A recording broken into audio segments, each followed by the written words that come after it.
Hey, welcome to the Paige Family Homestead. Peggy-Jean, part of the Paige Family Homestead, here today. Andy's outside doing the fence. I'm so excited. Wait till you guys see it. He's doing such a good job. Today we are... No, it's not apples. Not yet. That's tomorrow. We're doing potatoes. I know I've done French fries and I've showed you how to use canned wedges in previous videos. I'll put the links for them. But we haven't done ordinary potatoes, like if you were boiling them. I like to do most of my potatoes this way. These have been in water, cold water, while I was cutting and peeling. I'd chuck them in, and then I took them to the sink, washed them all off, rinsed it, re-rinsed twice, and I had them soaking while I was peeling them all. So we have eliminated quite a bit of the pour-off starch, what I call the pour-off. There will still be a little bit of starch in the bottom of the jars, and that's fine because, hey, if you're cooking a stew or something and you just throw these in there or throw the liquid for your gravy, starch is a thickener. And you can rinse it off when you're heating to eat, right? I use these for heat and eat. Right? I use them for chop and do home fries for breakfast. I use them for, hey babe, we just got invited over for a barbecue over at so-and-so's house. They asked if you could bring a potato salad. Oh, no problem. Open up a few cans of this and do some chopping. They're already cooked. They're going to be room temperature. I can strain them, dry them up. Easily put together a potato salad in just as much time as it does to ask for it. A little exaggeration, but you get the point. So we really do like these. Now we do add a soup mix, onion soup mix, to our potatoes. It gives them a really nice, I'm getting hot here from this hot water in this pan.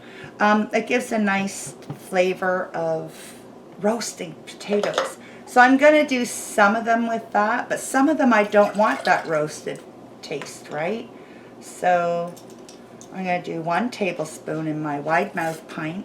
I have used the small mouth often, but I asked Andy to run out and get me some jars. He got me the wide mouth. And to be totally honest, it's actually better. It does come out easier than it would.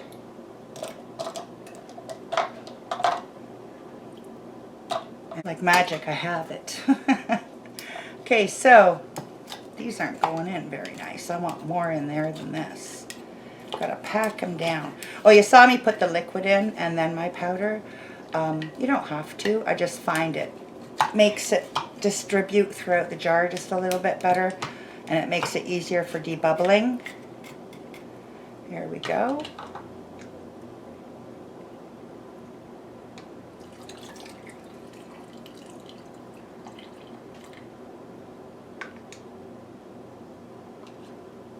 Look at that.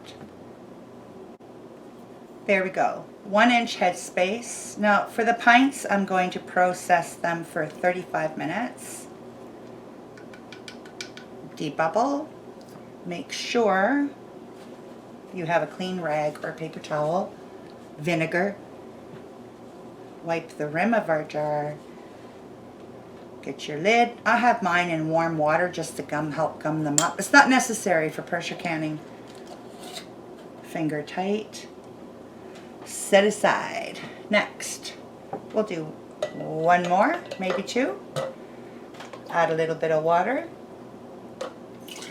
I'll do 1 with, 1 without the soup mix. Tablespoon of onion soup mix. My hands are clean. No sense picking it up with a scoop. They're not going to fit. We'll try that. I'll tell you, these are so handy. Oh, you've noticed they're going in raw. A lot of recipes will call for blanched. For years, we did the blanched onion soup mix. We did the blanch on them for years and years. And I saw a lot of people doing it without. And I did some research and I discovered, oh, you don't have to blanch. So I choose not to. I find I like the texture without blanching. I like it better. By all means, try both. You may decide you like the texture better with the blanching. It's all personal preference in that regard, right? But I prefer the texture without blanching, and I prefer the extra step, the extra work. See, now, if I had a videographer here, I'd bring him in real close. Here's why we wipe our rim. Right here, there's a tiny little piece of onion soup mix right on the rim. That would cause a problem. Don't want that. Wipe the rim. Put on our lid. Our ring. Oh, voila. Okay, I'm not going to do them all with the onion soup mix. Some of them I don't want to have that flavor in them, so I try to do 50-50. But to be honest, we use more of the onion flavored. But I do like the plain. Like if I'm doing a potato salad, I don't particularly want it to be flavored with onion, or maybe I do depending on the potato salad I'm making. I like choices. And these ones are, what am I doing? These ones are really subtle, but they make an impact on what you use them for, right? Do you need salt? Nope, you do not need to add salt. I prefer not to. Besides, the ones with the onion soup mix, trust me, there's sodium in there, right? Don't want it. And these will be pressure canned. Going to debubble. This will do Andy and I for a meal. 1 pint of potatoes. I used to do them in the quarts when we had our nephew living with us, and it worked perfect. But for some reason, it just 1 pint with our potatoes and vegetable, that's fine. That's why I prefer to do them in the pints. Space-wise, it would be better for me to do quarts, but don't need them. There we go. So I'm going to keep going, and I'll bring you back when we're ready to put them in the canner. There we have it. I've got 8 pints on the bottom, 8 pints on the top. I'm going to process these as per 10-pound pressure for my elevation at 35 minutes, and we'll be back when we're done that.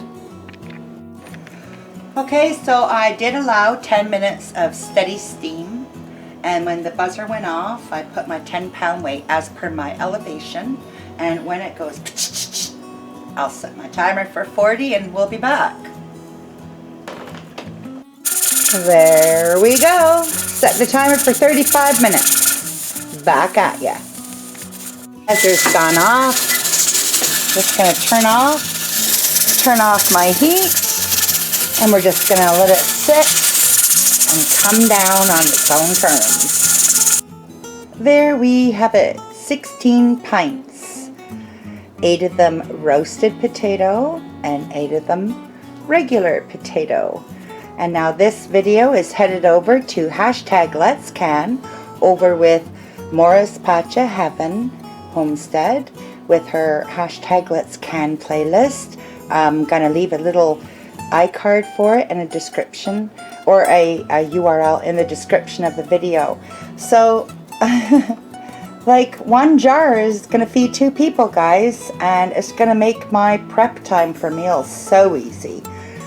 Especially cracking one of these babies up in the morning and just dicing them up for home fries with your eggs and bacon, and yeah. Hope you give it a try. It's so good. Remember to please like and subscribe if you haven't already. It really helps our channel grow. And share the video on social media if you'd like. We'd love that too. Comment below. Tell me about your canning experience with potatoes. I'd love to hear it. Thanks again, and we'll see you next video.